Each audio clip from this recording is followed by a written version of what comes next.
Covid की मारामारी, उसका शंका, उसका डर अभी चाइना में चल रहा है, चीन में चल रहा है, मैं उसके बारे में आपसे चर्चा करूंगा।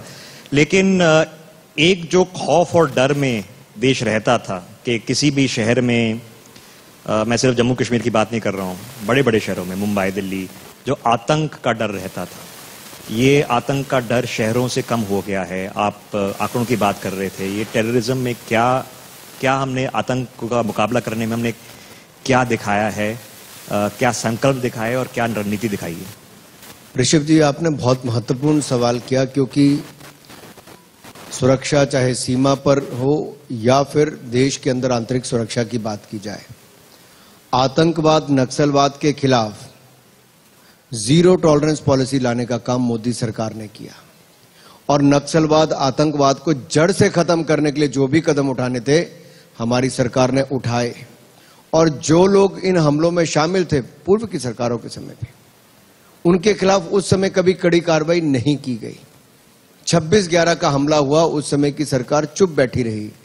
लेकिन जब मोदी सरकार आई तो सर्जिकल स्ट्राइक हो या बालाकोट स्ट्राइक हो, घर में घुसकर मारने का काम भी किया है और संदेश स्पष्ट दिया है कि अगर आंख उठाकर देखोगे, भारत के लोगों को तकलीफ देने का प्रयास करोगे तो उसका कड़ा जवाब दिया जाएगा। और यही नहीं, कानून बना के भी यूएपीए कानून को और मजबूत किया गया ताकि आतंकवादियों के खिलाफ कड़ी से कड़ी कार्रवाई हो सके। एनआईए के अमेंडमेंट बिल लेकर आए ताकि उसको ट्रूली फेडरल एजेंसी बनाया जा सके। आज एनआईए, मान लीजिए आपका ड्रग्स का कोई केस है, आतंक का कोई केस है, तो दूसरे देश में जाकर भी जांच कर सकती है।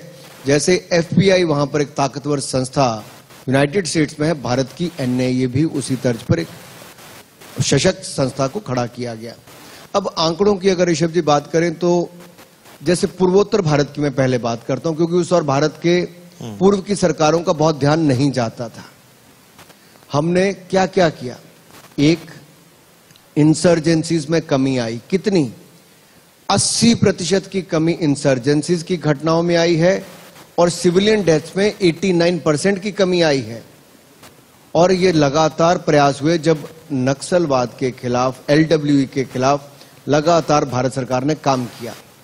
दूसरा, peace treaties, Bodo peace treaties से लेकर एनएफएलटी जो त्रिपुरा में पीस ट्रीटी हुई, या बाकी रियांग वाली सब कुछ हुई हैं, ये 7 पीस ट्रीटीज के कारण बहुत बड़ा बदलाव आया वहां पर। फिर 6000 मिलिटेंट्स ने अपने हथियार डाले हैं, समर्पण ये किया है। और इसमें कारण क्या है? सरेंडर क्यों किया? क्योंकि हमारे जो सुरक्षा बल थे उसके पीछे सरकार खड़ी थी और कड़ी कार्रवाई हो रही थी।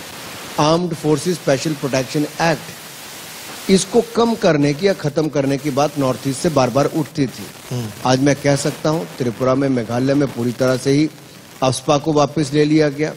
60% असम में कम कर दिया गया। अरुणाचल प्रदेश में मात्र 3 जिलों में बचा है और नागालैंड और एक और राज्य में मात्र 15 ऐसे पुलिस स्टेशन है जिनको भी डिस्टर्ब एरिया। अनुराग जी, क्या हम आशा रख सकते हैं कि आने वाले कल में, कुछ ही सालों में, नक्सलवाद, वामपंथी नक्सलवाद इस देश में समाप्त हो जाएगा?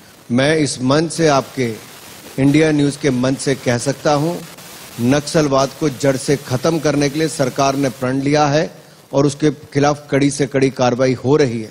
देश के कोने कोने में आपने देखा होगा, नक्सलवाद की जड़ों को खत्म करने का काम करें।